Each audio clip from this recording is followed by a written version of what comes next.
Assalamualaikum warahmatullahi wabarakatuh. Pada video kali ini saya akan menjelaskan mengenai struktur organisasi sekolah. Berikut ini merupakan contoh struktur organisasi sekolah, di mana yang pertama itu ada kepala sekolah. Apa sih itu kepala sekolah? Kepala sekolah adalah individu yang memegang peran kepemimpinan di sebuah institusi pendidikan seperti sekolah. Tugasnya mencakup pengelolaan harian, pengembangan kurikulum, dan memastikan kelancaran operasional sekolah. Di bawah kepala sekolah itu ada BP3K, merupakan singkatan dari Badan Pengawas Pembiayaan dan Pengelolaan Koperasi. Ini adalah lembaga yang bertanggung jawab untuk mengawasi keuangan dan manajemen operasional koperasi di sekolah.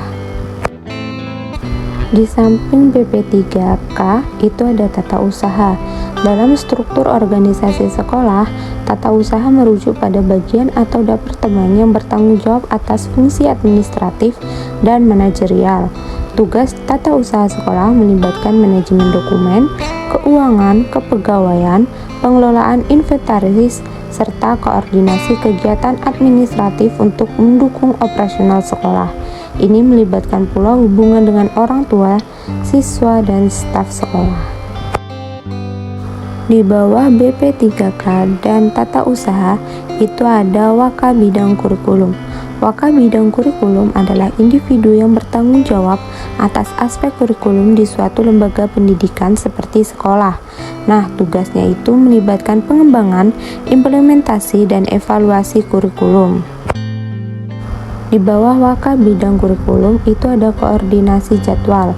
Koordinasi jadwal dalam struktur organisasi sekolah itu melibatkan pengaturan dan penyelarasan jadwal kegiatan, baik itu pelajaran, kegiatan ekstrakurikuler, dan acara-acara sekolah lainnya.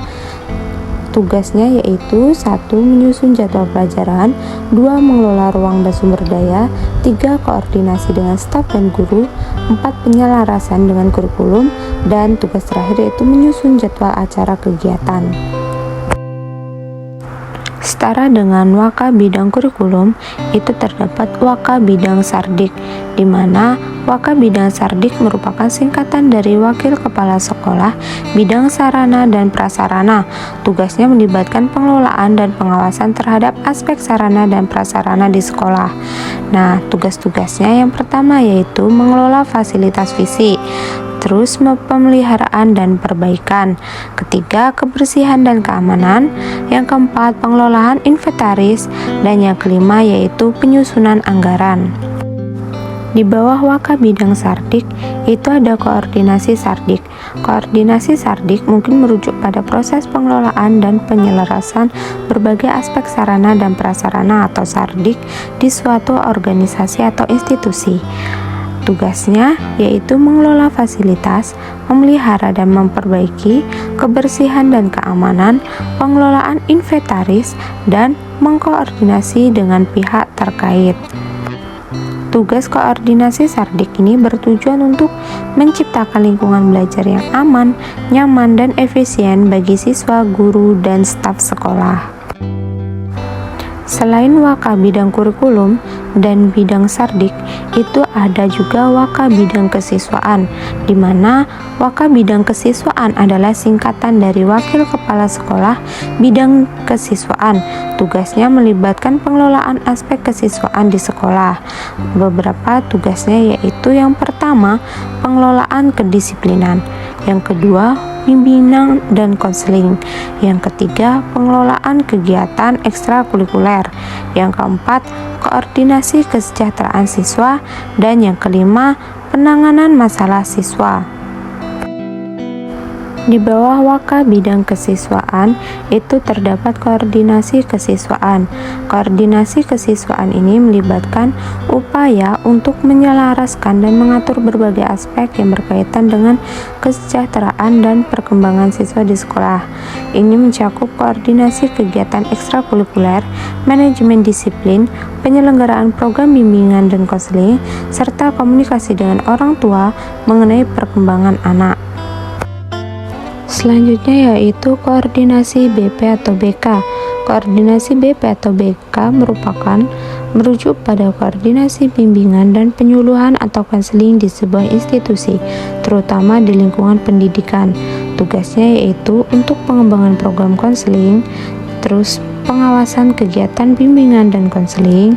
Yang ketiga, koordinasi dengan tim konseling. Yang keempat, konsultasi dengan orang tua dan guru. Dan yang kelima yaitu penanganan kasus-kasus khusus. Koordinasi BP atau BK ini berperan penting dalam menciptakan lingkungan pendidikan yang mendukung perkembangan sosial dan emosional siswa. Yang selanjutnya yaitu ada guru atau wali kelas.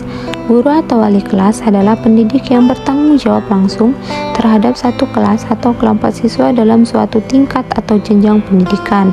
Tugas guru atau wali kelas yaitu mengajar mata pelajaran, mengelola kelas, menilai dan memberikan feedback, berkoordinasi dengan orang tua, membimbing siswa, koordinasi dengan pihak sekolah, memantau kesejahteraan siswa, dan berpartisipasi dalam pengembangan kurikulum.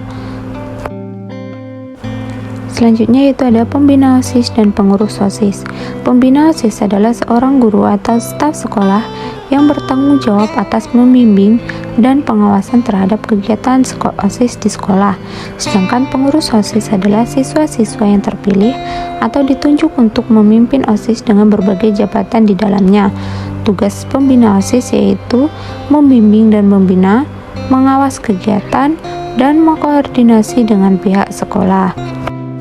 Sedangkan tugas pengurus OSIS yaitu Presiden memimpin rapat-rapat, Wakil Presiden OSIS mendukung Presiden OSIS dan menggantikannya dalam hal-hal tertentu.